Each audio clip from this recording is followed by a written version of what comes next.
Okay, good morning, everyone. How are you? Fine.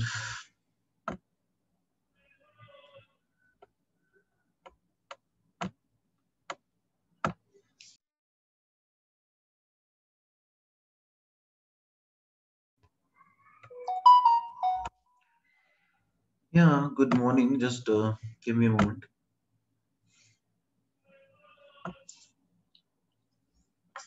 थोड़ा सा problem है.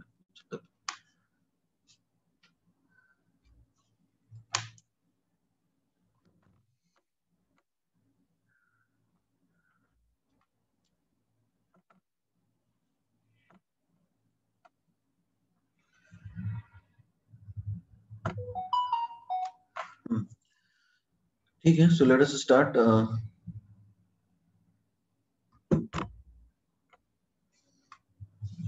Was there any homework given to you in the last class?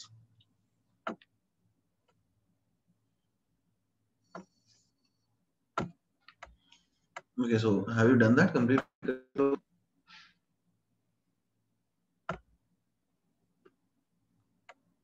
Okay, एक second है ना. थोड़ा सा स्क्रीन शेयरिंग में प्रॉब्लम हो रहा है.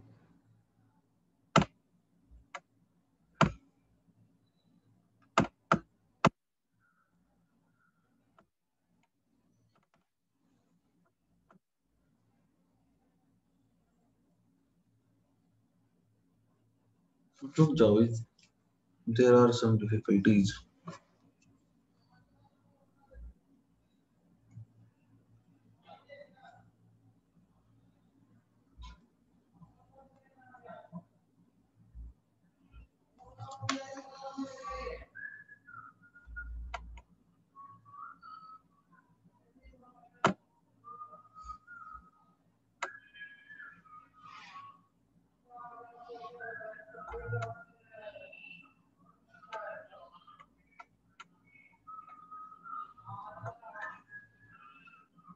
थोड़ा सा रुकिए. One note is non functional. थोड़ा काम नहीं कर रहा है.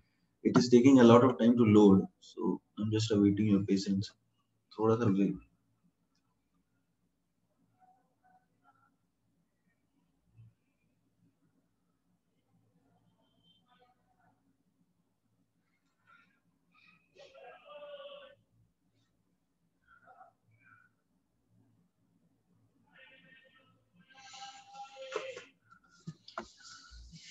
अभी ये काम करना चालू हो गया फाइनली. एक second.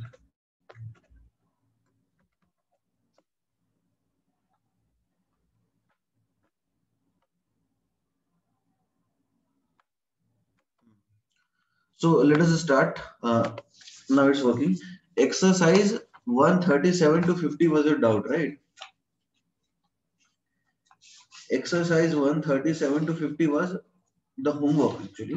And what was the doubt? इसमें क्या क्या डाउट है बताइए.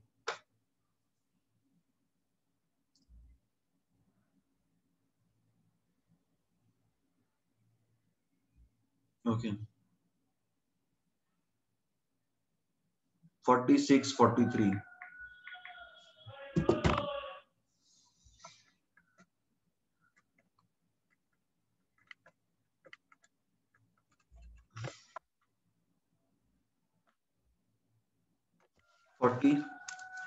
क्वेश्चन नंबर 40 से स्टार्ट कर लेते हैं फिर.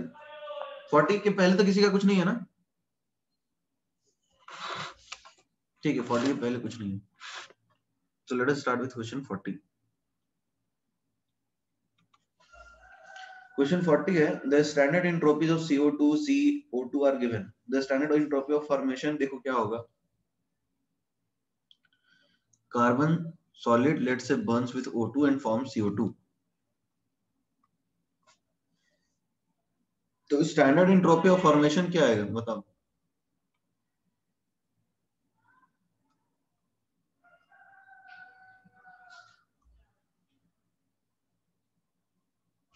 Standard entropy of formation of CO2 क्या आएगा बताओ.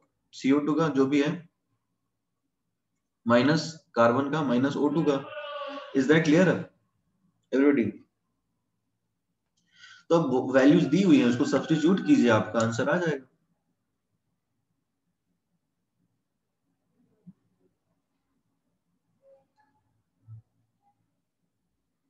आंसर नहीं आ रहा, चेक करके देखो।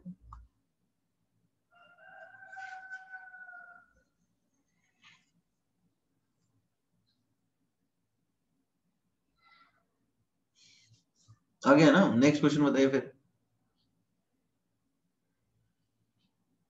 43। A heat engine absorbs heat Q1 at temperature T1 and Q2 at temperature T2. Work done by engine is Q1 plus Q2. देखो, एक एब्जॉर्ब करता है हीट Q1 टेम्परेचर T1 पे और हीट Q2 टेम्परेचर T2 पे। तो इनको ये लिखना चाहिए ना कि हीट एब्जॉर्ब कर रहा है, रिलीज कर, दो हीट, मतलब दो इंजन एक साथ एब्जॉर्ब कर रहा है अलग अलग टेम्परेचर पे। Is that clear? ऐसा भी तो मान सकते हैं। 41, सिद्धेश इज आस्किंग 41। 41 देखो 41 में क्या है, 2Cl सॉलिड से Cl2 बन गया। खुद सोचो। तो यहाँ पे सॉलिड से ये सॉलिड है वैसे।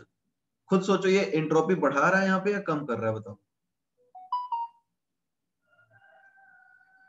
एवरीडी 41 में इज इट इंक्रीजिंग एंट्रोपी और डिक्रीजिंग एंट्रोपी?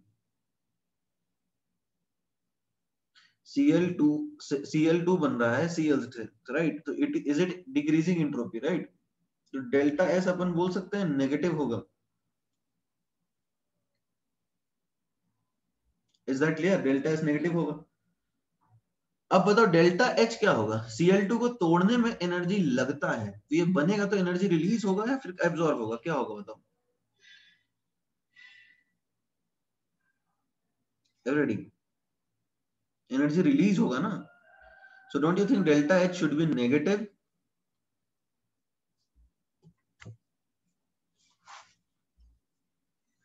क्या कोई दिक्कत है?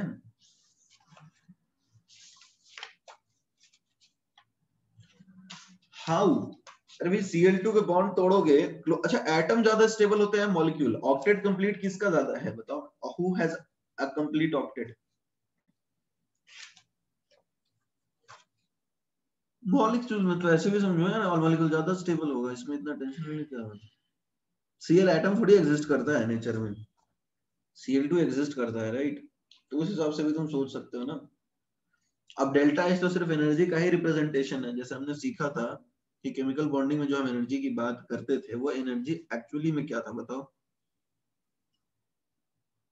वो एनर्जी एक्चुअली में एच ही था ना, इंथैल्पी। तो उसके बेसिस पे तो अपन बात कर ही सकते हैं ना।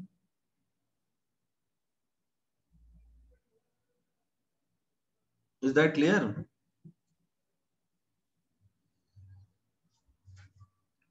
है ना कुछ तो बोलो। सॉरी, है ना कुछ तो बोलो सिद्धेश। तो आगे बढ़ जाए।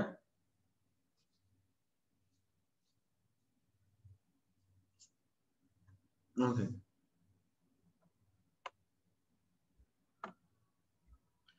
Now coming to question 43। देखो, कार्नोट इंजन की बात करें तो वो क्या करता था? एक होता है इसका सोर्स जो कि हायर टेम्परेचर पे होता है, let us call it T hot. और एक होता है सिंक जो कि लोअर टेम्परेचर पे है, let's say it is T cold. और बीच में एक इंजन होता है, राइट? जो यहाँ क्या करता है, Q1 हीट लेकर के इसको Q2 फेंकता है, तो वर्क डन इंजन का होता है Q1 minus Q2। Is that clear? यही पढ़े हैं ना हम लोग कार्नोट इंजन के केस में। Guys, are we clear on this? This is what we have learned with reference to Carnot engine, है ना? अब यहाँ पे क्या लिखा है, heat engine absorbs Q1 heat at temperature T1 and heat Q2 at temperature T2। यानी अलग अलग टेम्परेचर पे हीट एब्जॉर्ब ही कर रहा है, ठीक है? तो क्या ये फर्स्ट लॉ ऑफ थर्मोडायनामिक्स को वायलेट करेगा क्या? एनर्जी तो कंजर्व रहेगा ना, दो एनर्जी एब्जॉर्ब कर रहा है तो दोनों रख लेगा ना ये। Everybody, why will it violate first law of thermodynamics? First law of thermodynamics violate करेगा क्या? मान लो एक ही सोर्स, एक ही चीज दो जगह से एनर्जी ले रहा है, तो एनर्जी कंजर्वेशन तो तब भी हम लगा सकते हैं, राइट? तो first law of thermodynamics violate करने की कोई बात तो मुझे दिख नहीं रही यहाँ पे। एफिशिएंसी वगैरह में पंगा हो सकता है, एफिशिएंसी कुछ अजीब टाइप का आएगा।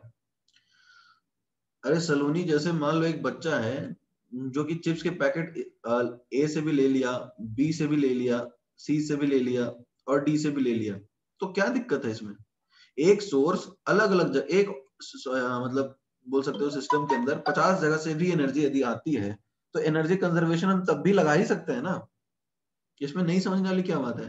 First law is conservation of energy. जैसे हम लोग नॉर्मली पढ़ते थे कि एक ऑब्जेक्ट को हीट देता था और उससे वो काम करता था, बीच में कुछ इंटरनल एनर्जी चेंज होता था। अब मैं इसको 3 जगह से हीट दे दूं तो क्या फर्क पड़ेगा?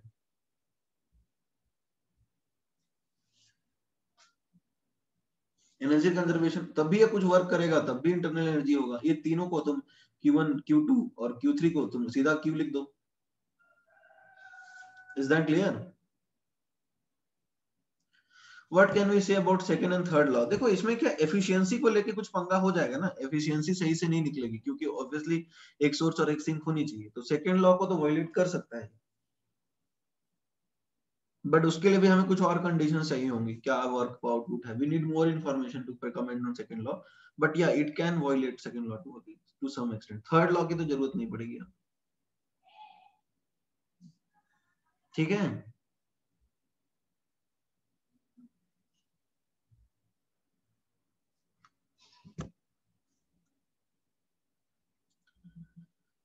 46 में gives free energy is a measure of chemical potential, kinetic energy, internal। देखो केमिकल पोटेंशियल ऐसा कुछ नहीं है, सीधा तुम समझ लो केमिस्ट्री में जो एनर्जी होता है ना, फ्री एनर्जी, उसका यूज कर सकते हैं हम बहुत सारी चीजों के लिए। ठीक है एवरीबॉडी, फ्री एनर्जी जो है, फ्री एनर्जी क्या है? It is the available energy, right? तो ये अवेलेबल एनर्जी जो है इसका हम यूज बहुत सारी चीजों के लिए कर सकते हैं।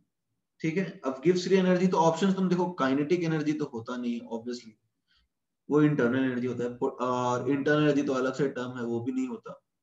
ठीक है, पोटेंशियल एनर्जी भी ये तो नहीं होता। तो ये बताता है गिव्स फ्री एनर्जी कि कौन सा अवेलेबल एनर्जी है जो केमिकल रिएक्शन में यूज कर सकते हैं, राइट? Is that clear? तो केमिकल एनर्जी का मतलब free energy is a potential of a chemical reaction, कौन सा अवेलेबल एनर्जी है और उससे क्या क्या काम कर सकते हैं। ठीक है, जैसे मान लो गिव्स फ्री एनर्जी से ईएमएफ भी निकाल सकते हैं, इलेक्ट्रोमोटिव फोर्स या फिर वोल्टेज, राइट? तो उसी का मेजरमेंट है। ठीक है, आगे बढ़ सकते हैं। तो केमिकल पोटेंशियल होगा मतलब केमिस्ट मतलब रिएक्शन के अंदर क्या क्या पोटेंशियल फॉर्म्स ऑफ एनर्जी है जो कि बन सकते हैं, राइट? आगे बढ़ जाए 42 में। ठीक है, let us come to 42। 42, the entropy change in conversion of 1 mole of liquid water at 373 Kelvin to vapor at the same temperature is, okay okay. देखो डेल्टा एस निकालना है तो ये डेल्टा एच अपॉन टी होता है।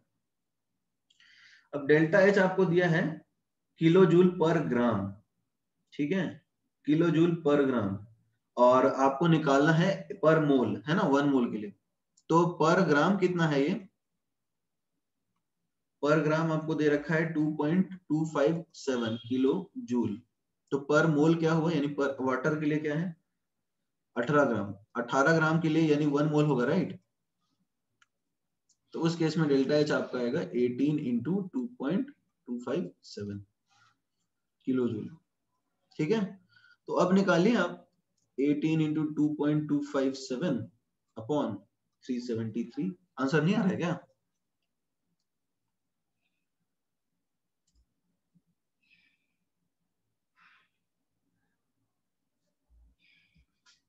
Actually गलती क्या हो कि होगा, तुमने पर ग्राम देखा नहीं होगा और इसकी वजह से आंसर नहीं आ रहा होगा।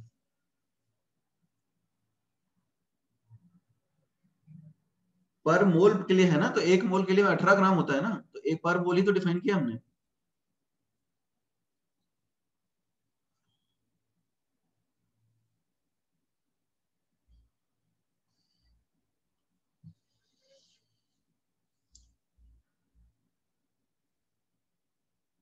हाँ 40 45 भी पूछना था क्या सिद्धेश से? में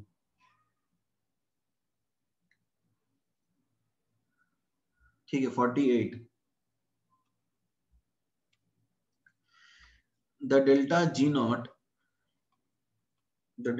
naught for a reaction is minus 4.606 kilocalorie per mole. ठीक है. Then calculate the equilibrium for constant for the reaction at 500 Kelvin. देखो डेल्टा G नॉट होता है ना formula -2.303 RT log K to the base 10. तो अब ये -6 ये है ना, इसको सॉल्व कर लो. R हो जाएगा तुम्हारा 25/3, टेम्परेचर हो जाएगा 500 log K to the base 10. So you can solve for log K.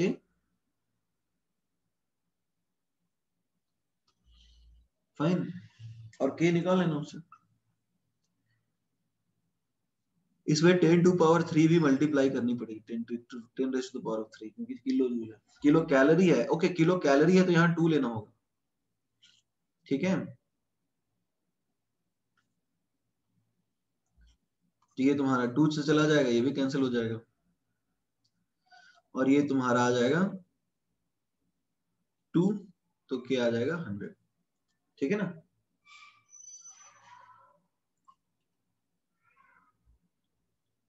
Next.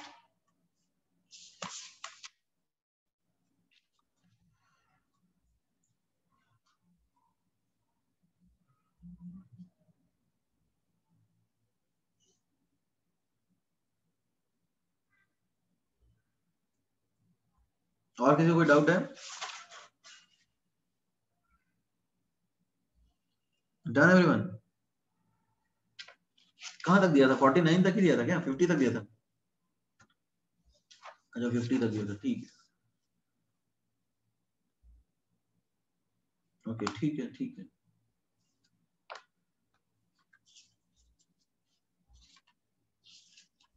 अच्छा आपका जो टेस्ट होगा संडे को, it will be based on second law of thermodynamics. ठीक है. मतलब जो लास्ट लेक्चर में हमने जितना कवर किया था ना, लास्ट लेक्चर याद है? कल मतलब जो आज के पहले वाला लेक्चर हुआ था, वहां तक आएगा संडे के टेस्ट में. फर्स्ट लॉ नहीं आएगा. ठीक है.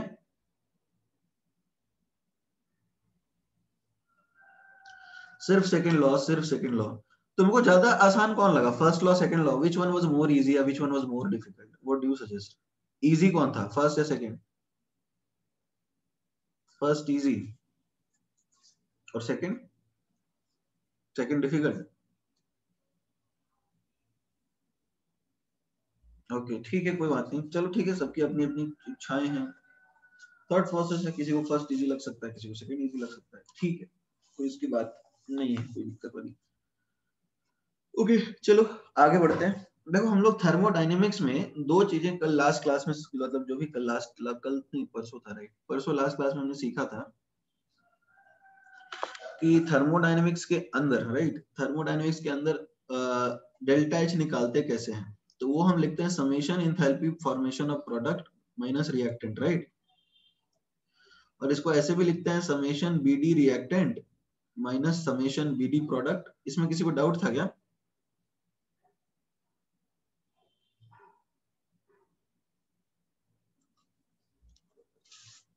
Okay fine. तो अब जरा समझने की कोशिश करते हैं. लास्ट स्लाइड पे जाना है.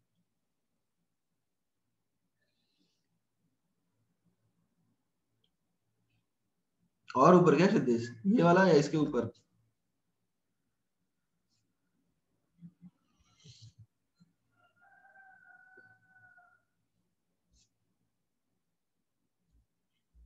ओके तो अब आ जाते हैं factors.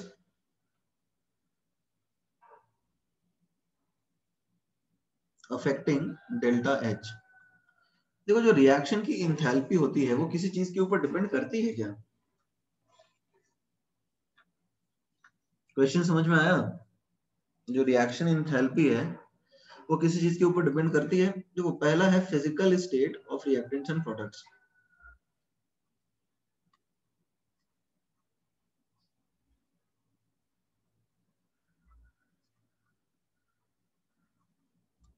Physical state of reaction and product पे डिपेंड करता है। जैसे मान लो तुमने कार्बन सॉलिड को जलाया ऑक्सीजन गैस के साथ और CO2 बनाया, दिस इज अ स्टेप जहां पे डेल्टा H1 है। दूसरे केस में क्या कर रहे हो तुम, कार्बन सॉलिड को गैस मतलब गैस में कन्वर्ट कर रहे हो, इसके लिए डेल्टा H2 लगा। फिर कार्बन गैस को फाइनली तुम कार्बन गैस को जला दिए तो CO2 गैस बन गया, इसके लिए डेल्टा H3 लगा। तो अब ये जो डेल्टा H2 है प्लस डेल्टा H3, इसको बोल देते हैं डेल्टा H4, ठीक है। तो अब तुम कार्बन सॉलिड को जलाओ तो डेल्टा H1 लगता है, कार्बन गैस को जलाओ तो डेल्टा H3 लगता है।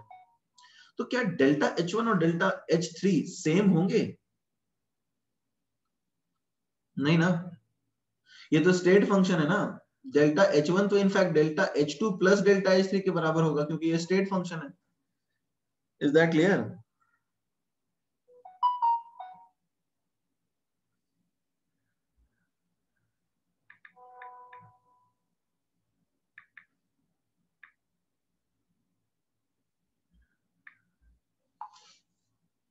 तो अब ये समझ में आ रहा है अब कौन सा स्टेट में हम जला रहे हैं, this is also significant, which state we are using is also significant over here, right.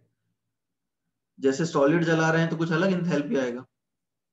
Test का पोर्शन क्या है, like like I told you second law of thermodynamics and thermochemistry का थोड़ा सा पार्ट जो हमने लास्ट क्लास में किया था।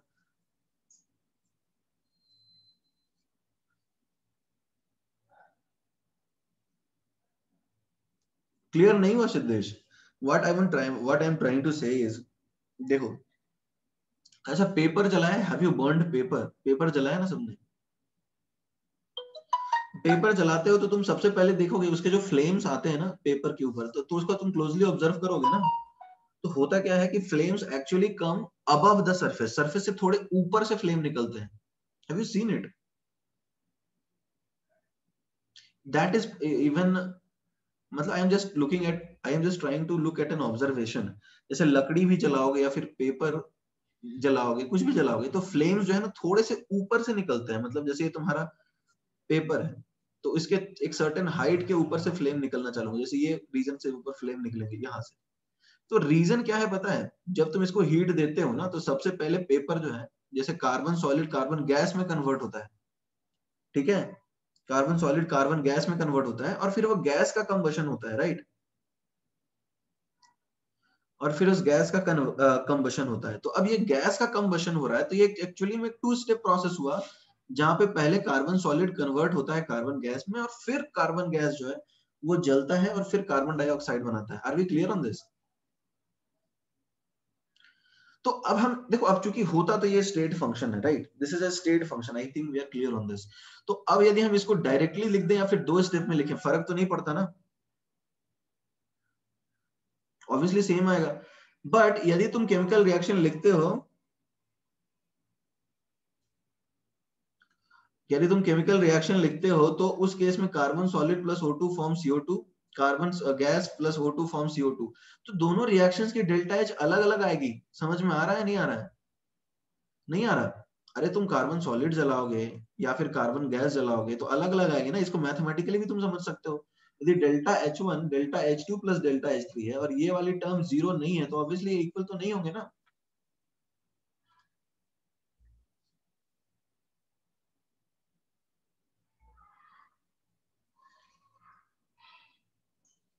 Is that clear?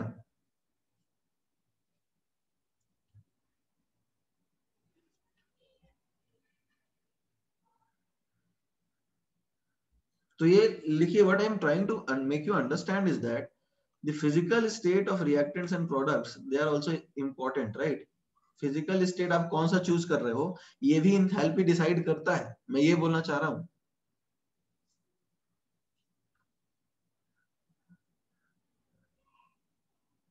Is that clear?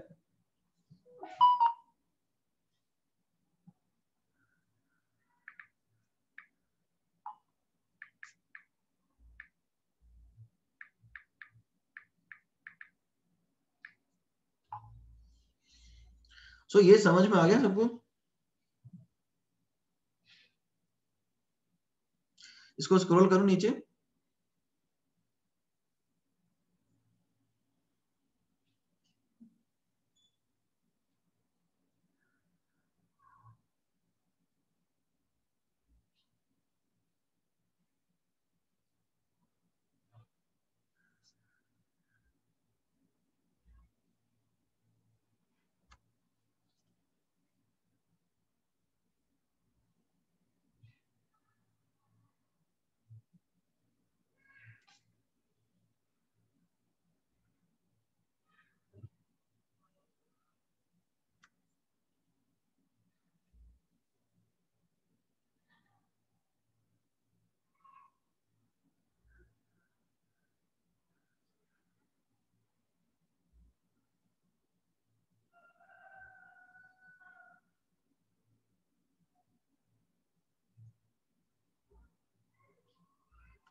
Okay.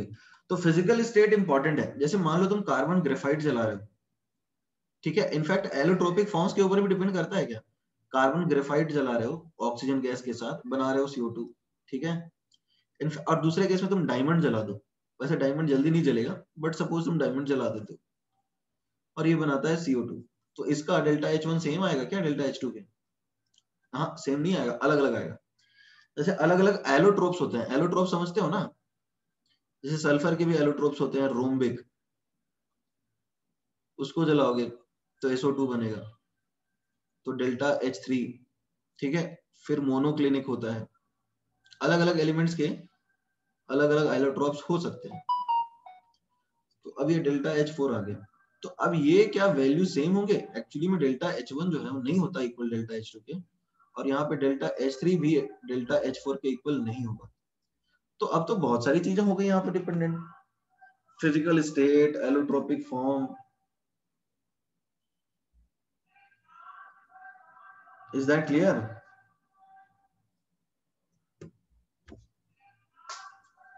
Aditya says नहीं, क्यों?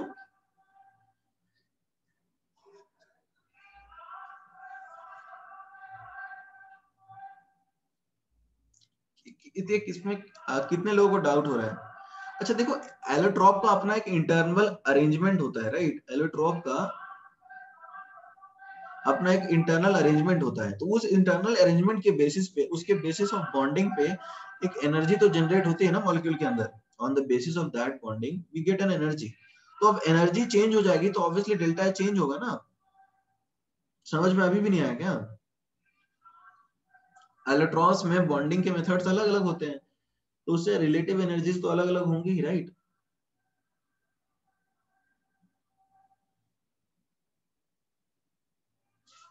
तो फिजिकल स्टेट, एलोट्रोपिक फॉर्म, ये सारी चीजें इंपॉर्टेंट है। I hope you are convinced.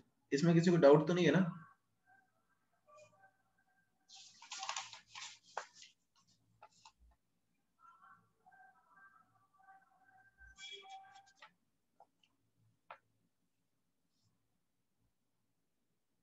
Clear है?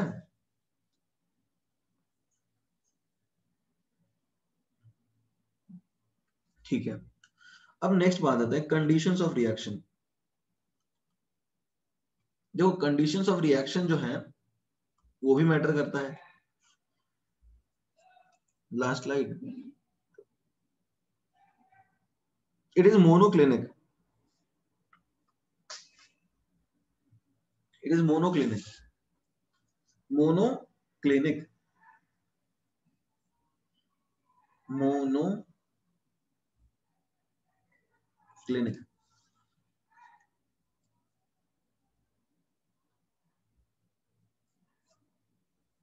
हाँ, हर केस में delta H will be different.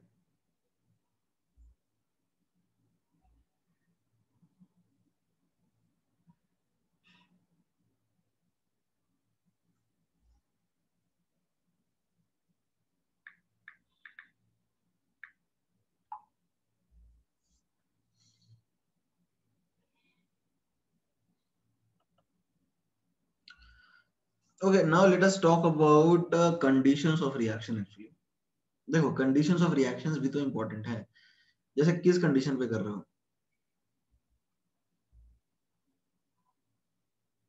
Constant volume पे कर रहे हो या फिर कांस्टेंट प्रेशर पे कर रहे हो. This is also an important parameter, right, कि आप कांस्टेंट वॉल्यूम पे रिएक्शन करवा रहे हैं या फिर कांस्टेंट प्रेशर पे करवा रहे हैं. Is that clear? Second factor, हाँ this is the second factor. पहला फैक्टर हमने फिजिकल स्टेट बताया, right. This is the second factor. Point बनाना है तो पॉइंट नंबर 2,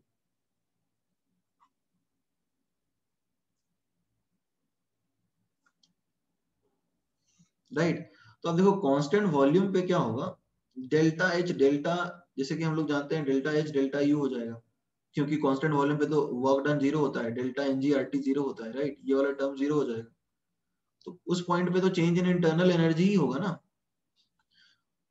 अब मान लो कांस्टेंट प्रेशर पे कराया तो कांस्टेंट प्रेशर पे तुम्हारा डेल्टा एच आएगा, और तुम्हें पता है डेल्टा एच तो ज्यादा होता है डेल्टा यू से. तो इसका मतलब रिएक्शन की एंथैल्पी कांस्टेंट प्रेशर पे हमेशा ज्यादा आएगी, राइट. ये क्लियर है?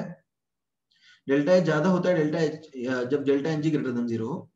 दूसरे केस में डेल्टा एच लेस भी हो सकता है. मतलब what I mean to say is अलग अलग कंडीशंस पे अलग वैल्यूज आ सकती हैं. देखो नॉर्मली क्या होता है, नॉर्मली ऐसा केस तुम्हें नहीं ही मिलेगा कि कांस्टेंट वॉल्यूम है. नॉर्मली एक्सटर्नल प्रेशर ही कांस्टेंट रखते हैं. तो नॉर्मली हम एंथैल्पी ही मेजर करते हैं, क्योंकि एटमॉस्फेयर में जो रिएक्शंस होते हैं वो कांस्टेंट प्रेशर वाली ही कंडीशन पे होते हैं, राइट. बट मान लो तुम्हें एग्जाम में कोई केस ही दे दिया कि भैया एक क्लोज्ड बंद डब्बे के अंदर रिएक्शन कराया है जिसमें वॉल्यूम फिक्स्ड है, राइट. तो वहां पे तो डेल्टा यू ही देखना पड़ेगा तुम्हें.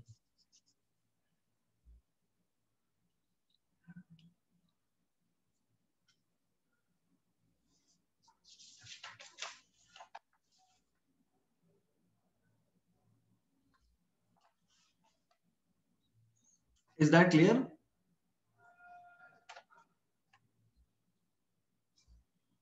ओके, तो ये लिख लीजिए.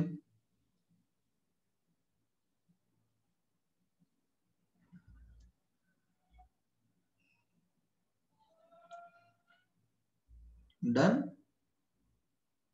ओके. अच्छा, कुछ और चीज भी इंपॉर्टेंट है क्या? टेम्परेचर इंपॉर्टेंट है? ओके, रुकता हूँ.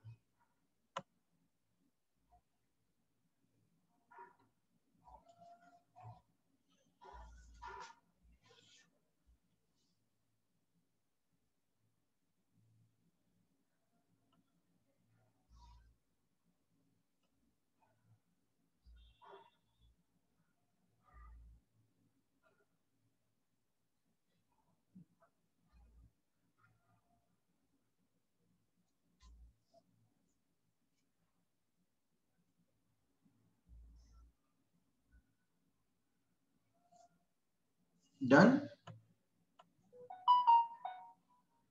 Okay.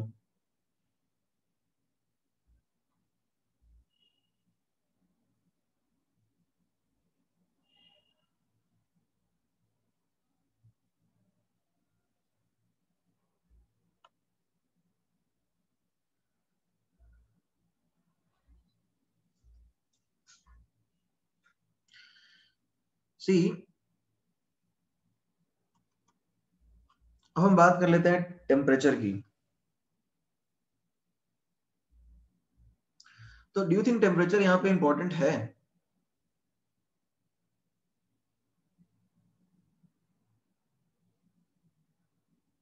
Everybody, do you think temperature is important over here? तो अब देखो टेम्परेचर पे, मतलब टेम्परेचर किस रेफरेंस पे हम डेल्टा एच निकाल रहे हैं वो मैटर करता है क्या?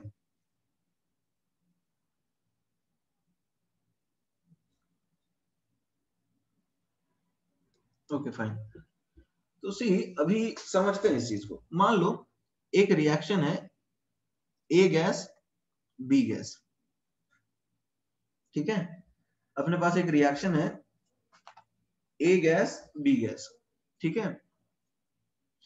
तो अब अलग अलग केसेस में, जैसे मान लो ये वाली रिएक्शन है ए और ये वाली रिएक्शन है ए और बी है. तो ये हम रेफरेंस टेम्परेचर सपोज 400 केल्विन पे देख रहे हैं.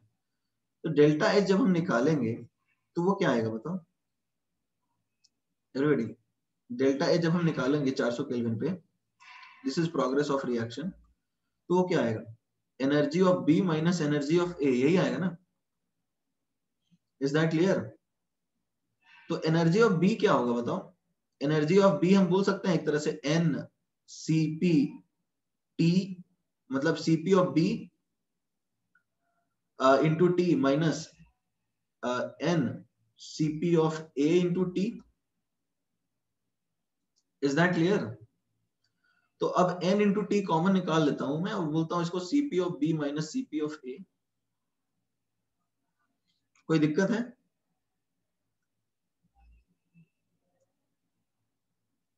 Is that clear? तो अब एक सीपी पे बात आ जाती है ना। अब मान लो हम इसको अलग टेम्परेचर पे निकालेंगे, ठीक है। अब हम चले गए 400 से 600 केल्विन पे, हम एवरीबॉडी चले गए 400 से 600 केल्विन पे।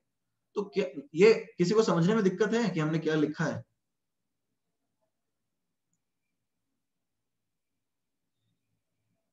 तो अब हम चले गए 400 से 600 केल्विन पे। तो तुम्हें क्या लगता है दोनों की सीपीज बराबर तरीके से बढ़ेंगी या फिर अलग अलग तरीके से बढ़ेंगी?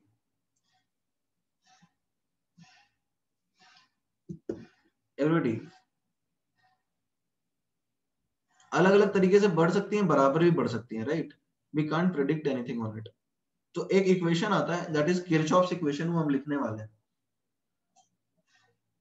ठीक है। ये नॉर्मली देखो कुछ भी नहीं दिया है ना तो we assume that it is equally increasing, ठीक है। या फिर जैसे टेम्परेचर बढ़ाओगे तो दोनों के सीपीज बढ़ सकते हैं या फिर कांस्टेंट रह सकते हैं। तो एक मॉडरेट रेंज में हम हमेशा कांस्टेंट ही मानते हैं, बट यदि चीजें दी हुई हैं तो हमें यूज करना पड़ेगा किरचॉफ्स इक्वेशन। ये समझ में आ रहा है या नहीं आ रहा?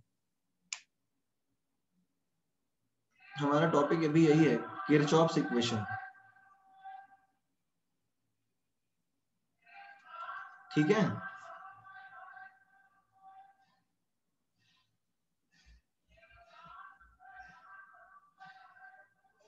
ये लिख लिया सबने?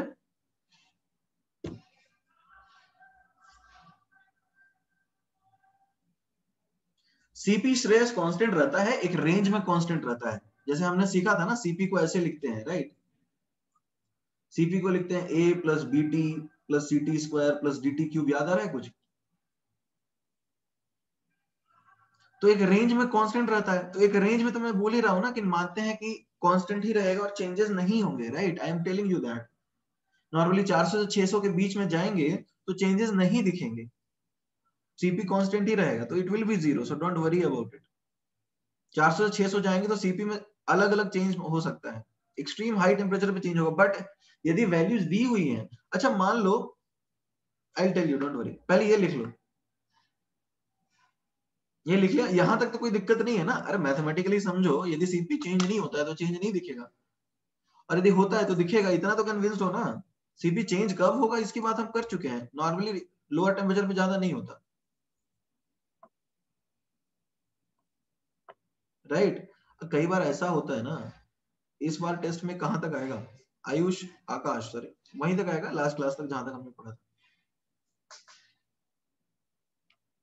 Is that clear? आगे बढ़ जाए,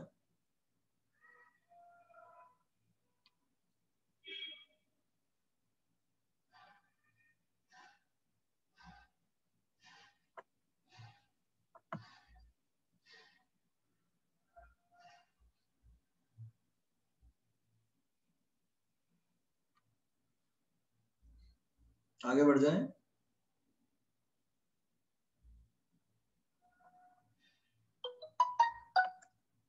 ओके, अच्छा ऐसा भी होता है ना, मान लो 600 का, मान लो ऐसा हो गया 300 से 600 के बीच में कोई नया रिएक्शन हो गया, तो टेम्परेचर पे तो रिएक्शन भी बदल सकता है ना। जैसे ए से बी हो रहा था 300 पे, 500 पे कुछ ए से 2C बनने लग गया, 800 पे सपोज 800 केल्विन पे ए से 8C प्लस 9D बनने लग गया, तो रिएक्शन भी तो चेंज हो सकता है। तो उस केस में क्या डेल्टा सीपी कंसीडर नहीं करेंगे? Everybody, is that clear? उस केस में तो अपने को डेल्टा सीपी कंसीडर करना ही पड़ेगा। तो अब देखो क्या है, जैसे अपने पास एक रिएक्शन है A A plus B B gives C C plus D D. यदि C net CP of product sigma CP of product minus sigma CP of reactant, ये यदि जीरो है ना तो कभी डेल्टा एच चेंज नहीं होता। समझने की कोशिश करना, यदि ये जीरो है ना तो कभी डेल्टा एच टेम्परेचर के साथ चेंज नहीं होता। तो डेल्टा सीपी कैसे डिफाइन करते हैं, जैसे यहाँ पे C times CP of C plus D times CP of D minus A times CP of A minus B times CP of B।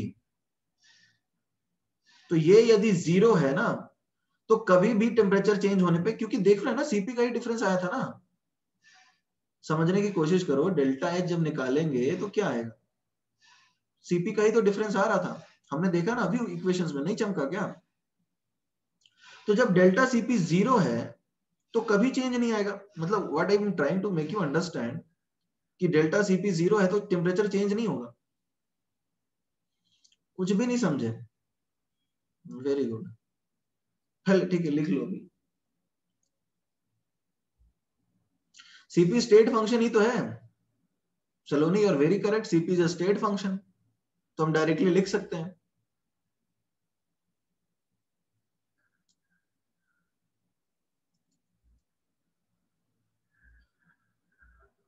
देखो श्रेयस, तुम्हें मैं फिर से समझा देता हूं कि जब हम टेम्परेचर बढ़ाते हैं ना, टेम्परेचर बढ़ाते हैं तो डेल्टा एच देखना होता है, डेल्टा एच, समझ में आ रहा है? डेल्टा एच डिफरेंस होता है एनर्जी का। तो अब जैसे मान लो तुम 300 पे निकालोगे ना, तो एन इंटू टी है, ठीक है? तो अब दोनों की एनर्जी बढ़ जाएंगी, राइट?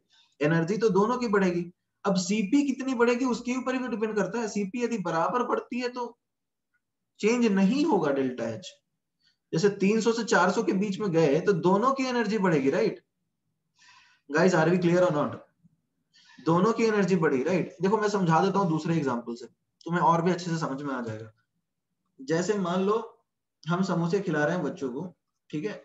अब मान लो 300 केल्विन पे खिला रहे हैं, टेम्परेचर है, मान लो समोसा है, ऑब्जेक्ट है, यहाँ पे टेम्परेचर हम बता रहे हैं, रुक जाओ, हम तो देख रहे हैं ना कि 300 से 600 पे लेके जाएंगे तो डेल्टा एच सेम रहेगा या अलग रहेगा, राइट? तो हम 300 केल्विन पे लेके गए और इसको लेके गए दूसरे केस में 600 केल्विन पे। तो हीट कैपेसिटी क्या होता है एवरीबॉडी? हीट कैपेसिटी क्या होता है? हीट कैपेसिटी होता है हीट को एब्जॉर्ब करने की कैपेसिटी, राइट? तो यदि 300 पे जो इसकी हीट कैपेसिटी थी और 600 पे हीट कैपेसिटी थी वो दोनों की सिमिलर रहती है, तो डेल्टा एच एनर्जी डिफरेंस होता है।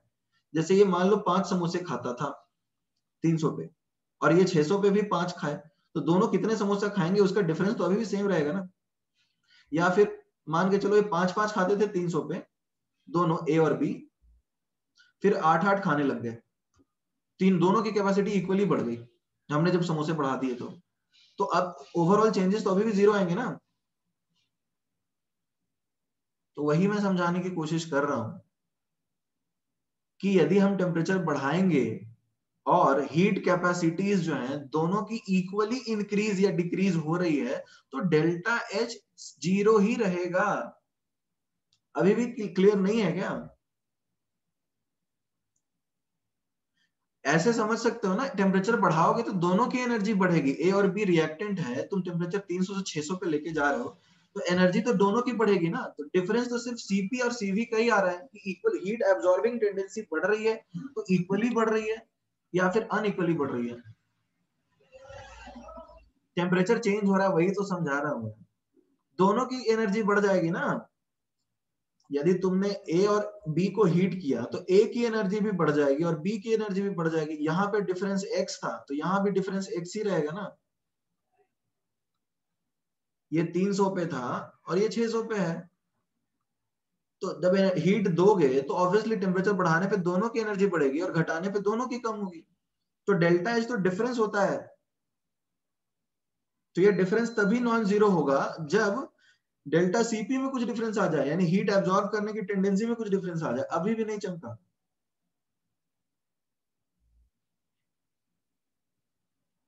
तो वही मैं तब से समझाने की कोशिश कर रहा हूं।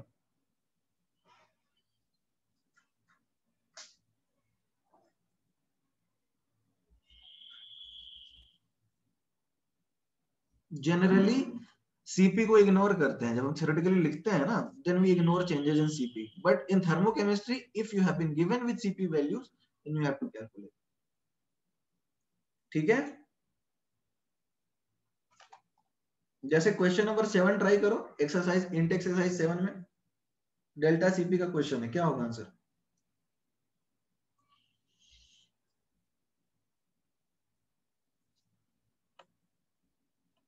ये लिख लिया सबने?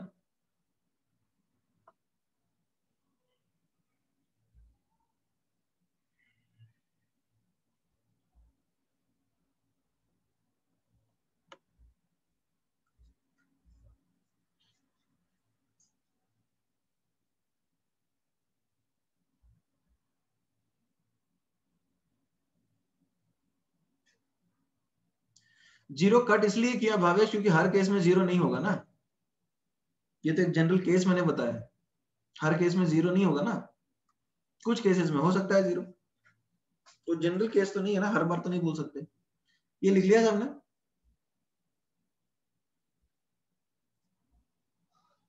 समझ में आया? तो अब ये देखो समझने की कोशिश करो, क्वेश्चन इंटेक्स्ट एक्सरसाइज 7 का क्वेश्चन नंबर 7, डेल्टा सीपी निकालना है आपको। जैसे N2 gas plus 3H2 gas gives 2NH3 gas है, तो डेल्टा सीपी कैसे निकालो बताओ? 2 times Cp of NH3 minus Cp of N2 minus 3 Cp of H2। कोई दिक्कत है? अब देखो समझने की कोशिश करो, यदि तुम्हारे पास एक रिएक्शन है A to B, ठीक है, या कैसा भी रिएक्शन सिंगल एरो ही बनाते हैं, तो delta H T two minus delta H T one is equal to delta CP T two minus T one, ये होता है किरचॉफ्स इक्वेशन। यदि डेल्टा सीपी यानी दोनों की हीट एब्जॉर्बिंग टेंडेंसी, देखो खुद समझने की कोशिश करो, दोनों की हीट एब्जॉर्बिंग टेंडेंसी टेम्परेचर बढ़ाने से इक्वली बढ़ती है और एनर्जी भी इक्वली बढ़ती है, तो डेल्टा एच भी तो सेम ही आएगा ना। Is that clear? यदि डेल्टा सीपी जीरो है तो delta H T two will always be delta H T one, because ये डिफरेंस होता है, राइट? नहीं चमका अभी भी? ये डिफरेंस तभी अनइक्वल होगा जब ये डेल्टा सीपी वाला टर्म नॉन जीरो है। Is that clear? तो इसको बोलते हैं Kirchhoff's equation, this is called Kirchhoff's equation.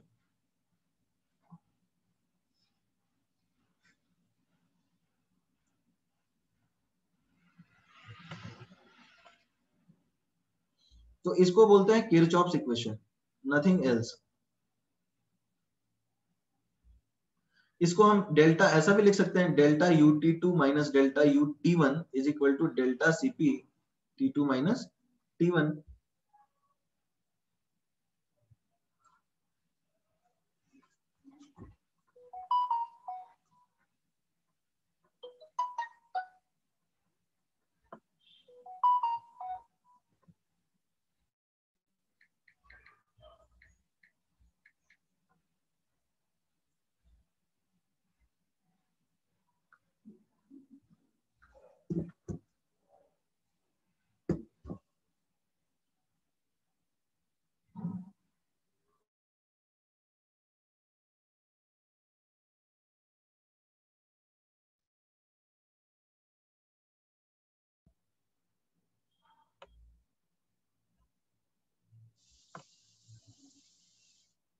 Fine fine,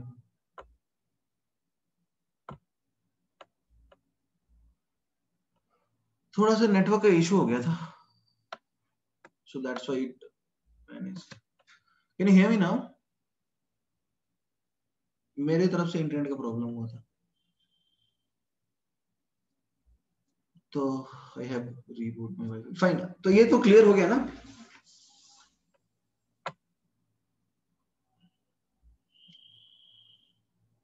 और ऊपर स्क्रॉल करो क्या?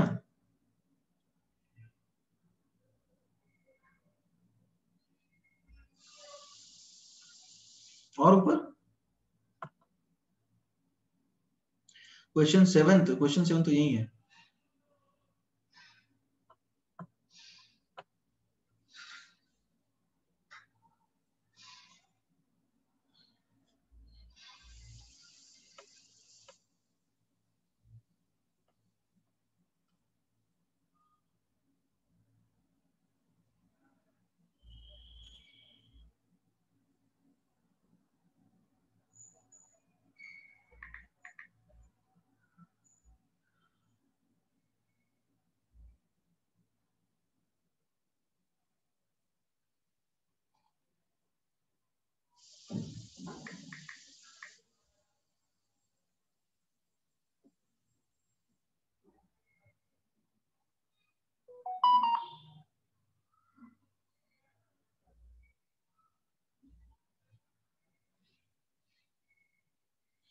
डायरेक्ट लिख दिया होता तो मुझे समझाना पड़ता ना श्रेयस कैसा क्यों हो रहा है, मैं डायरेक्ट नहीं लिख सकता ना।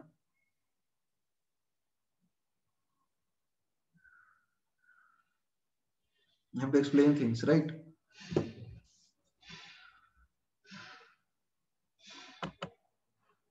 Is that clear? So this is called Kirchhoff's equation. ठीक है?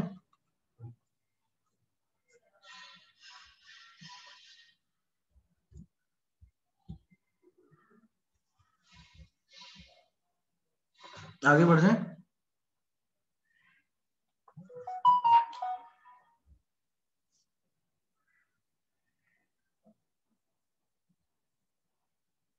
तो देखो अभी हमने फैक्टर्स अफेक्टिंग डेल्टा एच में क्या क्या सीख लिया। फैक्टर्स अफेक्टिंग डेल्टा एच में हमने ये सीखा, फैक्टर्स अफेक्टिंग डेल्टा एच में पहले तो हमने लिखा कि एलोट्रोपिक कंडीशंस, एलोट्रोपिक या फिर फिजिकल स्टेट इंपॉर्टेंट है, right? Siddhesh, do you want to write something?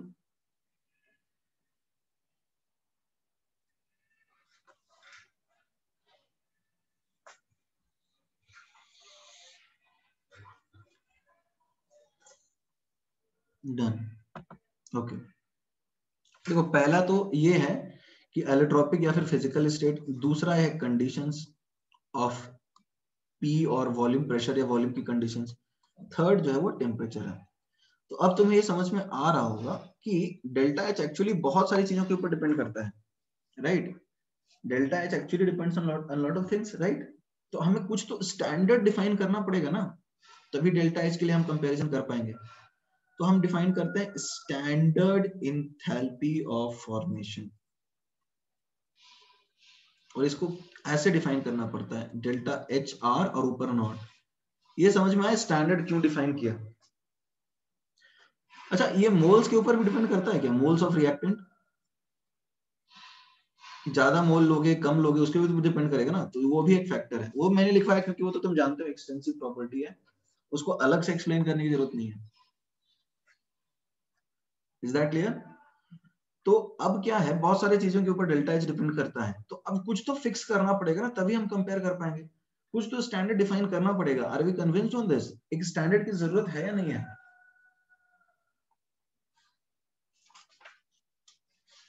ठीक है, so let us now talk about that standard actually. Can I scroll down?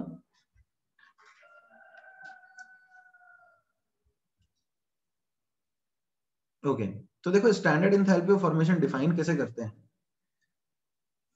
इसको डिफाइन करते हैं the enthalpy changed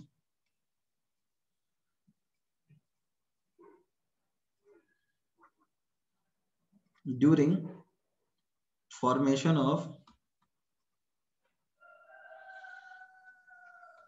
1 mole of product. ठीक है, 1 मोल product बनाएंगे, 10 मोल नहीं बनाएंगे। जैसे प्रोडक्ट बना रहे हो तो 10 मोल बना सकते हो, 20 बना सकते हो, 30 बना सकते हो, 40 बना सकते हो, 50 बना सकते हो, कितने भी बना सकते हो, राइट? Is that clear? तो स्टैंडर्ड कितने के लिए रखोगे बताओ? 1 मोल के लिए रखोगे, राइट? अब किस टेम्परेचर पे रखोगे? एवरीडी किस टेम्परेचर पे रखोगे? 298 kelvin, 1 bar pressure from the thermodynamically most stable state of reactant। ये समझ में आ रहा है लास्ट पॉइंट?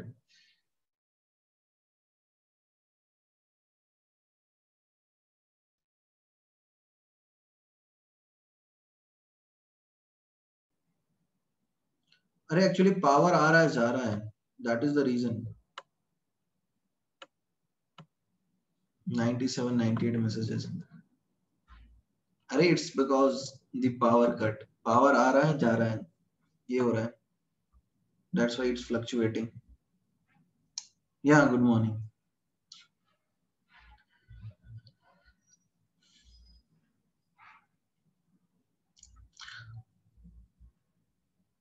ये देखो basically thermodynamically most stable state of reactant जो है, व्हाई इज इट रिक्वायर्ड?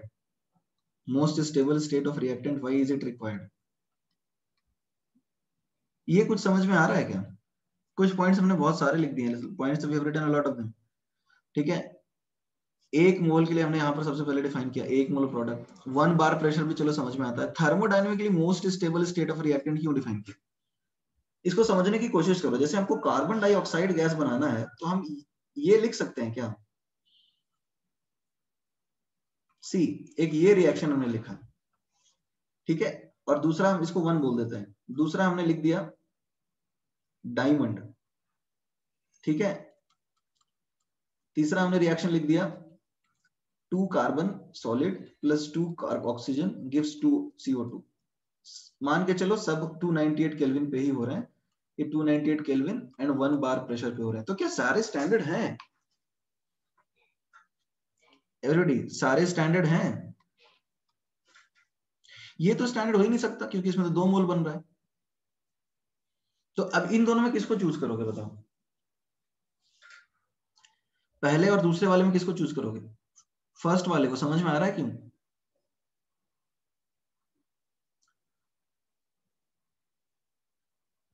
आवाज, am I audible clearly? आपको आवाज आ रही है?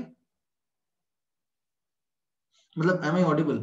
ग्रेफाइट इज मोर स्टेबल ना, इसकी बात तो हम पहले भी कर चुके हैं कि कोयला ज्यादा मिलेगा। देखो ग्रेफाइट थर्मोडायनेमिकली स्टेबल होता है, तो thermodynamically most stable state of carbon is graphite, so this is standard. तो ये हो गया standard enthalpy of formation for CO2। ये चमका या नहीं चमका? हमने लिखा है ना thermodynamically most stable state of reactant, तो कार्बन का जो सबसे स्टेबल स्टेट है वो कौन सा होता है? ग्रेफाइट ही होता है, कोयला। यही सबसे, हीरे थोड़ी आसानी से मिलते हैं, जो ज्यादा स्टेबल होगा वो आसानी से मिलेगा भाई। So standard enthalpy of formation में एक चीज इंपॉर्टेंट है, आपको ये ध्यान रखनी है, कोई मुश्किल नहीं है ये। 1 मोल रिएक्टेंट बनता है, thermodynamically most stable form of reactant से बनाना है, 298 केल्विन पे बनाना है, प्रेशर अपने को 1 बार ही रखना है। क्लियर?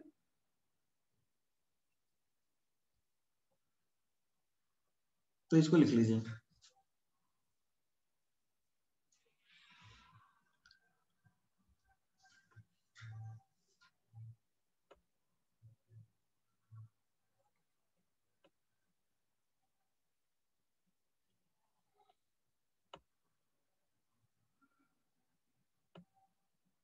डन।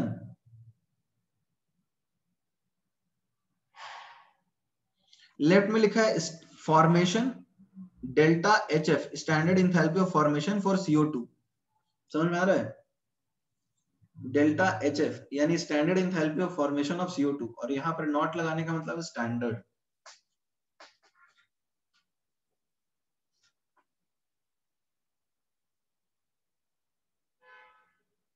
डन।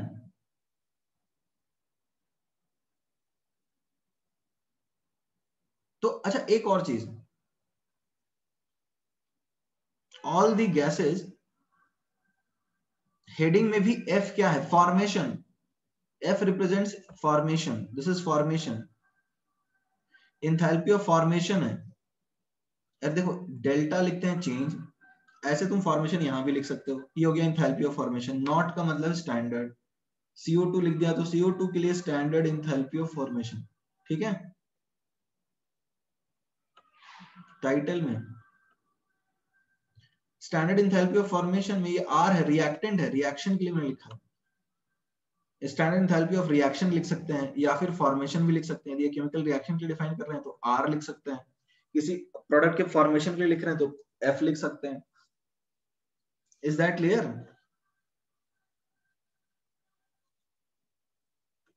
कोई दिक्कत है? अब आगे बढ़े।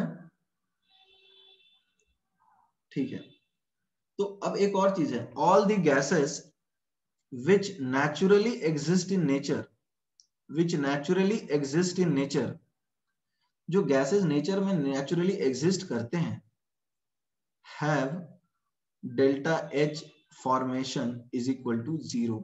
ये समझ में आया क्यों?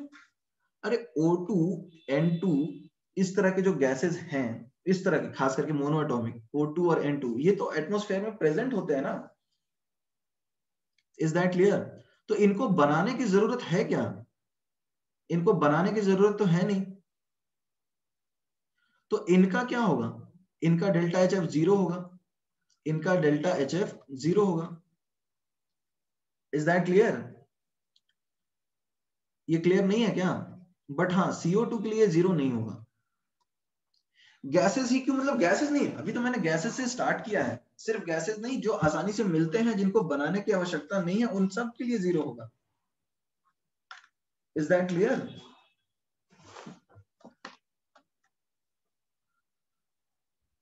ठीक है। अब देखो, जो अब जैसे दूसरे केस आ जाता है, कार्बन के केस में ग्रेफाइट जो है उसका 0 होगा,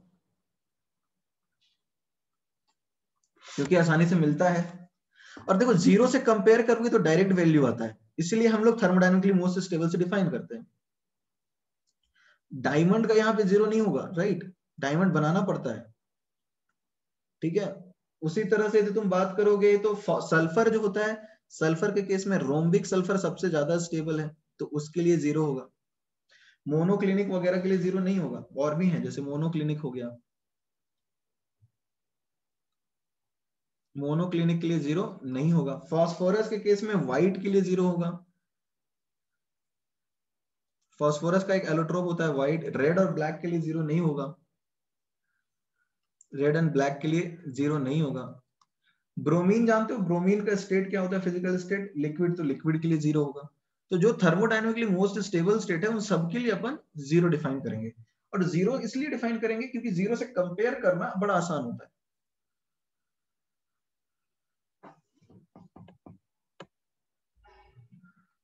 इज दैट क्लियर नाउ?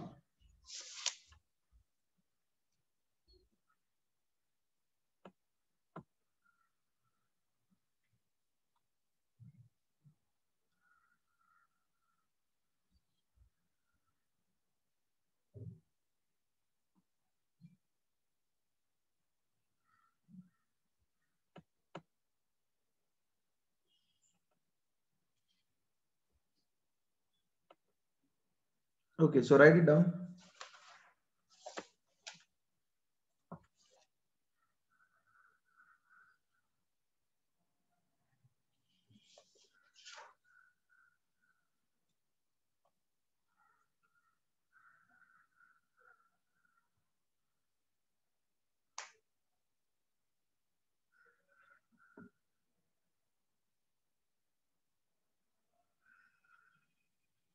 अच्छा, ये समझ सकते हो, क्लोरीन का स्टेबल फॉर्म कौन होता है बताओ एवरीडी? क्लोरीन के लिए कौन सा होगा? डेल्टा एस गैस के लिए 0 होगा या फिर लिक्विड के लिए? गैस के फॉर्म में एग्जिस्ट करता है ना, तो गैस के लिए 0 होगा। क्लियर है? उसी तरह हाइड्रोजन के लिए भी गैस के लिए 0 होगा। तो आगे बढ़ जाएं, ये लिख लिया सबने?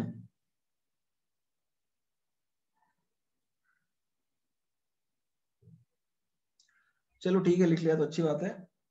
अभी इंटेक्स एक्सरसाइज 7 पे आ जाते हैं, हम लोग इंटेक्स एक्सरसाइज 7 पे आ जाते हैं। And let us take up question number 2। Easy है, बताइए क्या होगा आंसर।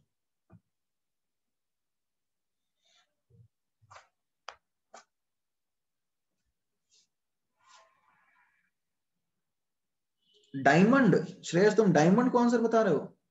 डायमंड स्टेबल है CO2 के लिए? नहीं ना,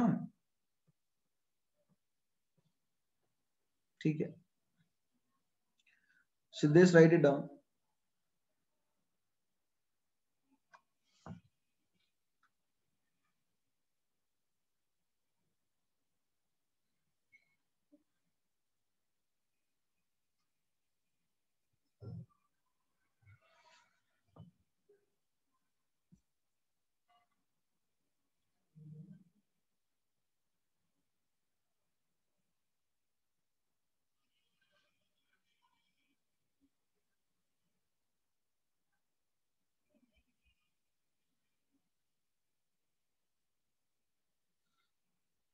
ओके डन, फाइन।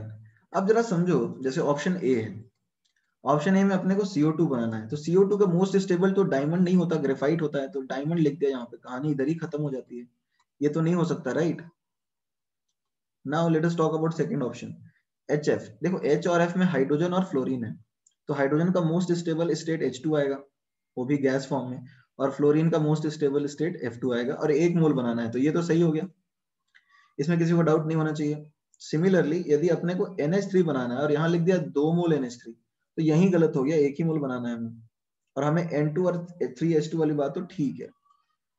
उसी तरह से यदि तुम्हें CO2 बनाना है तो CO2 का मोस्ट स्टेबल स्टेट कार्बन का होता है ग्रेफाइट, जो कि यहाँ पे CO दिया है, तो यहाँ भी ये गलत हो गया। समझ में आ रहा है? आसान है ना?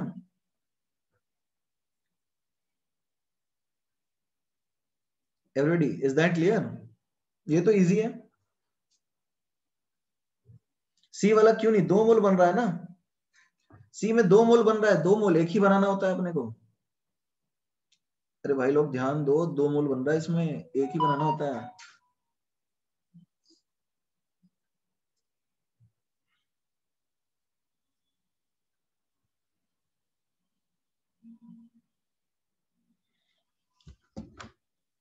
क्लियर?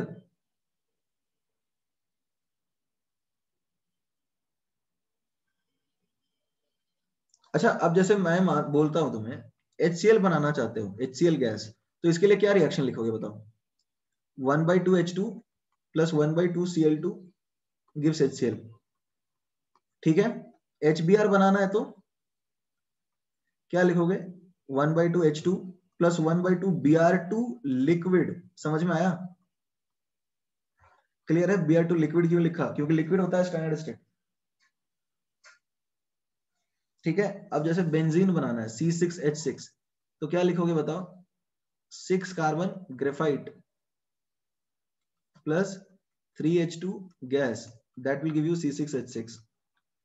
समझ में आया या नहीं आया?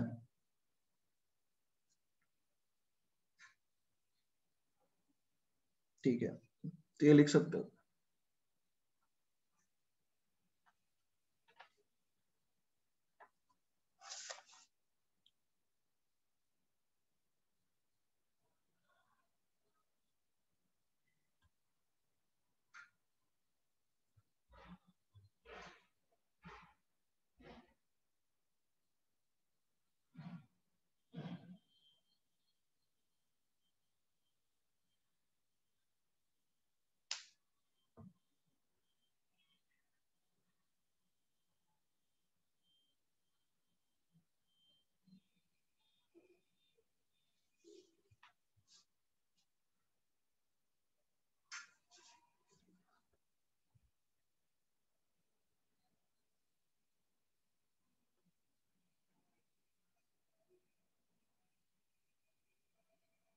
Done.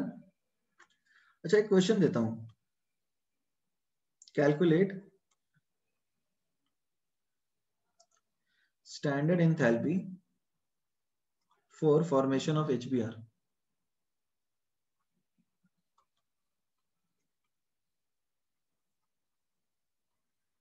From the following data.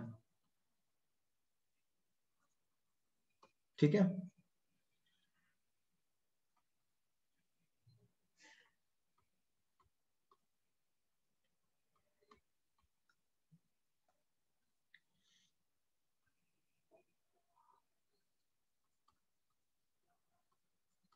इसके लिए X है और इसके लिए एनर्जी Y है, तो अब आपको निकालनी है।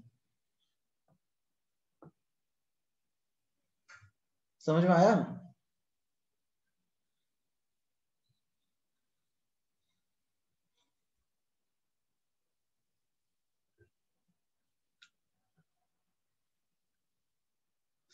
ये देखो कंडीशंस 298 केल्विन है और ऑब्वियसली 1 बार प्रेशर है, तो उसका कोई दिक्कत नहीं है, ये दोनों रिएक्शंस उसी कंडीशंस पे हो रही हैं।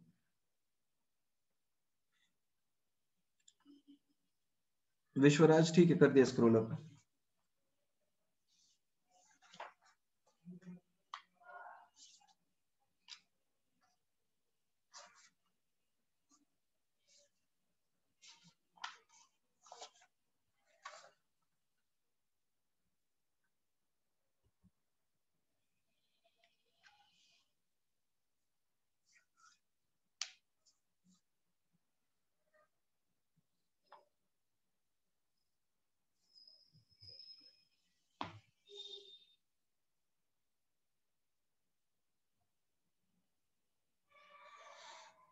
थोड़ा नीचे थोड़ा ऊपर, यार खेल रहे हो क्या कर रहे हो? थोड़ा नीचे थोड़ा ऊपर। डन।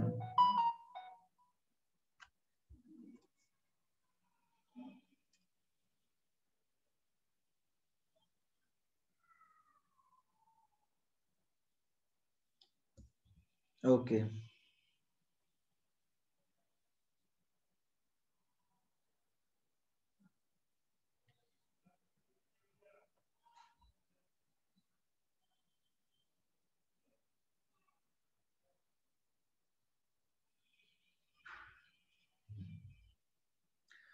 अच्छा, किसी का आंसर है बेसिकली तुम्हें कौन सी रिएक्शन चाहिए समझ में आ रहा है? तुम्हें ये रिएक्शन चाहिए 1/2 H2, अभी तक किसी ने आंसर सही दिया नहीं है, plus 1/2 Br2 liquid gives HBr, ये चाहिए अपने को। तो तुम्हें ये वाली रिएक्शन तो ऐसे ही आधी करनी पड़ जाएगी, 1/2 H2 प्लस 1/2 Br2, और ये HBr बन जाएगा। तो ये तो ऑब्वियसली x/2 हो जाएगा, राइट। बट तुम्हें यहाँ Br2 लिक्विड चाहिए और इसमें Br2 गैस दिया है, तो Br2 लिक्विड को Br2 गैस में बदलना पड़ेगा ना, तुमको इधर गैस चाहिए। तो तुम सबसे पहले क्या करो, 1/2 Br2 लिक्विड लिख लो, 1/2 Br2 गैस लिख लो, राइट। तो ये y/2 आएगा, राइट। अब इन दोनों रिएक्शंस को ऐड कर दो, देखो क्या मिलता है, 1/2 H2 plus 1/2 Br2 liquid, that will give you HBr। तो आंसर क्या आया, x/2 प्लस y/2। कुछ बच्चों ने आंसर दिया था x/2 प्लस y/2, राइट।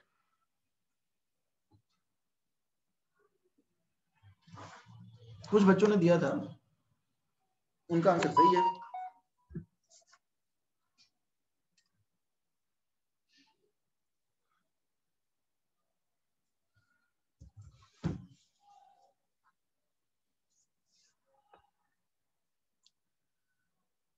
ये सबको समझ में आया या नहीं आया, कैसे लिख दिया हमने? एवरीबॉडी ये समझ में आया या नहीं आया? तो देखो थर्मोकेमिस्ट्री में इस तरह के क्वेश्चंस तो आते हैं भी, और आपको यही करना है थर्मोकेमिस्ट्री में, जिस तरह की चीजें ही मतलब कॉमन रहती है। तो आगे बढ़ सकते हैं, ऊपर और ऊपर,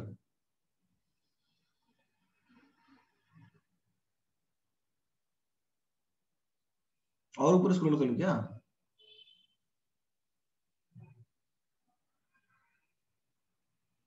रजत, do you want me to scroll further up?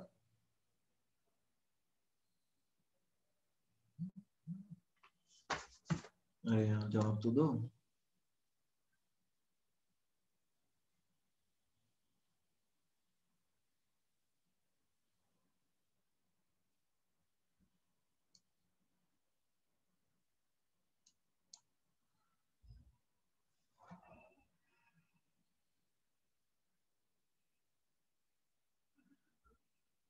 Okay fine. तो बेसिकली चलो ठीक है, रिवाइज कर लेना। डी का रीजन ये था कि कार्बन मोनोऑक्साइड, देखो डी का विश्वराज ये रीजन था कि कार्बन मोनोऑक्साइड एक्चुअली में कोई स्टैंडर्ड होता नहीं है। Is that clear?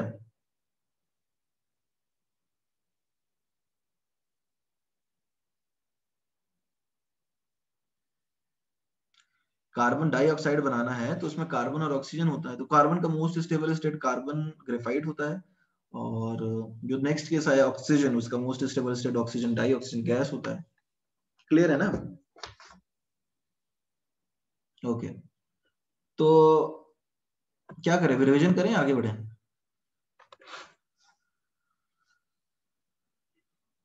रिवीजन कर लेते हैं, ठीक है। तो देखो हमने आज बेसिकली फैक्टर्स पढ़ा है, फैक्टर्स अफेक्टिंग डेल्टा एच।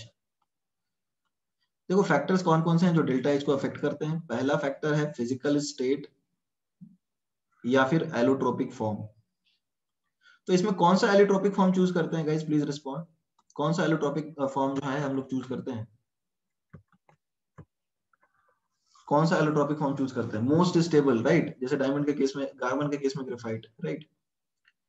दूसरा क्या होता है, कंडीशंस। कंडीशंस किसके? टेम्परेचर के एंड प्रेशर के, राइट। कंडीशंस टेम्परेचर और प्रेशर के, सॉरी प्रेशर एंड वॉल्यूम के, करेक्ट। एक साथ लिख देते हैं ना, टेम्परेचर भी तो काम चल जाता है, बट ठीक है अलग लिख लेते हैं। फिर कंडीशंस ऑफ टेम्परेचर, इसका ये सबको चमका था ना, delta H2 minus delta H1 is delta CpT2 minus T1, Kirchhoff's equation, है ना। फिर delta U2 minus delta U1 is delta CV T2 minus T1, ठीक है। लास्ट में हमने स्टैंडर्ड डिफाइन किया, स्टैंडर्ड एंथैल्पी। स्टैंडर्ड एंथैल्पी में बहुत सारी चीजें हम देखें, इसके ऊपर डिपेंड करता है। तो सबसे पहले एक मोल के लिए डिफाइन करते हैं, एक मोल किसके लिए, प्रोडक्ट के लिए। ये तो सबसे इंपॉर्टेंट है, एक मोल प्रोडक्ट के लिए। कहां से, फ्रॉम, नहीं मतलब at 298 kelvin and 1 bar pressure, from thermodynamically most stable state, thermodynamically most stable state of reactant।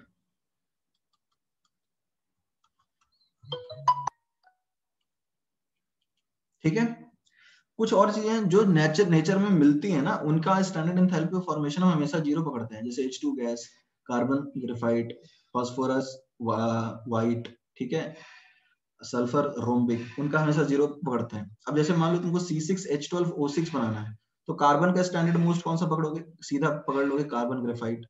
Clear है। फिर हाइड्रोजन चाहिए, तो हाइड्रोजन का मोस्ट स्टेबल कौन है बताओ, H2 गैस। फिर ऑक्सीजन चाहिए तो O2 गैस, ऐसा कर दोगे। तो इस तरह से स्टैंडर्ड डिफाइन हो जाएगा तुम्हारा, और तुम्हें एक मोल ही बनाना है। क्लियर है ना, आसान है काम, मुश्किल है। जैसे SO2Cl2 बनाना है, तो तुम क्या करोगे, सल्फर पकड़ लोगे रोम्बिक, ठीक है, ऑक्सीजन, और Cl2 को क्या पकड़ोगे, गैस, ठीक है। SO2Br2 बनाना है, तो क्या करोगे, सल्फर क्या लोगे, रोम्बिक, ऑक्सीजन क्या लोगे, गैस, और Br2 क्या लोगे एवरीडी, Br2 लोगे लिक्विड। ठीक है, तो ये तो इजी है ना, ये तो कोई मुश्किल काम नहीं है। आज जो हमने सीखा वो तो बहुत इजी था ना, थर्मोकेमिस्ट्री इजी ही है।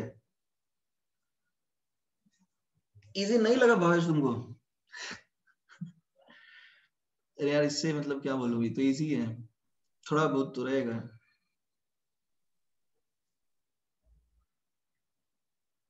अच्छा डिफिकल्ट नहीं है ये बोले, चलो ठीक है फिर, फाइन। तो अब होमवर्क की बात कर लेते हैं। हाँ, इंटेक्स एक्सरसाइज 7 कर लेना, इंटेक्स एक्सरसाइज 7 पूरा हो जाएगा।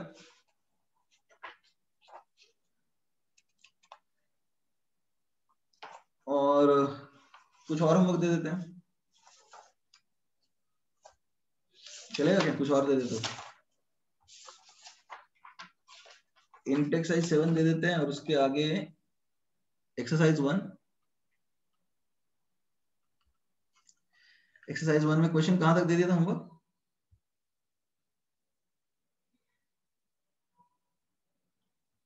50 तक दिया था, ठीक है। तो क्वेश्चन 51 से क्वेश्चन 66 तक।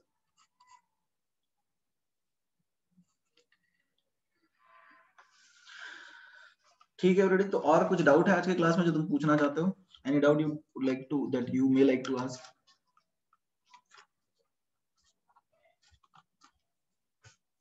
60 तक, 60 66 लिख दिया यार, कर लेना वैसे 6 क्वेश्चन में, कोई बहुत बड़ी दिक्कत नहीं है। तुम्हारा टेस्ट भी होने वाला है इसी टॉपिक के ऊपर, वैसे भी संडे को, तो वैसे भी तुम्हारे लिए रेलेवेंट ही है ये। सेकंड लॉ ऑफ थर्मोडायनेमिक्स है ना, ठीक है, टेस्ट में। आप स्क्रॉल करो क्या, ये लास्ट क्वेश्चन दिया, कौन सा लास्ट क्वेश्चन,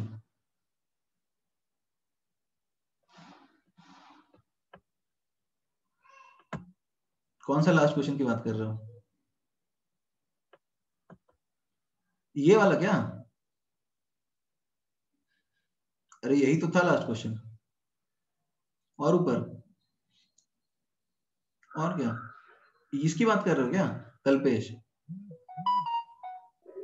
नहीं सर, थोड़ा नीचे, वो सबसे वाला लास्ट। ये, हाँ अरे देखो HBr तुम्हें बनाना है, तो HBr का मोस्ट स्टेबल देखो हाइड्रोजन का H2 होता है, ठीक है, और Br2 का लिक्विड होता है, समझ में आ रहा है? तो ये तुम्हें रिएक्शन चाहिए, half H2 plus half Br2 gives HBr। तो तुम किसी तरह से ऐड सब्ट्रैक्ट करके ये ले आओ, यही अपना काम है, समझ में आ रहा है? तो हमने वही किया है।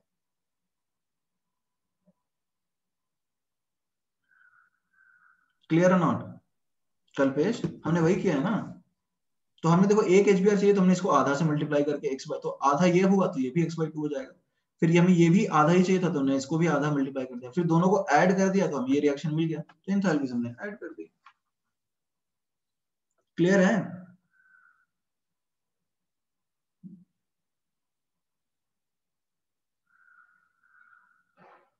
Okay, everybody, then goodbye. We'll meet in the next class.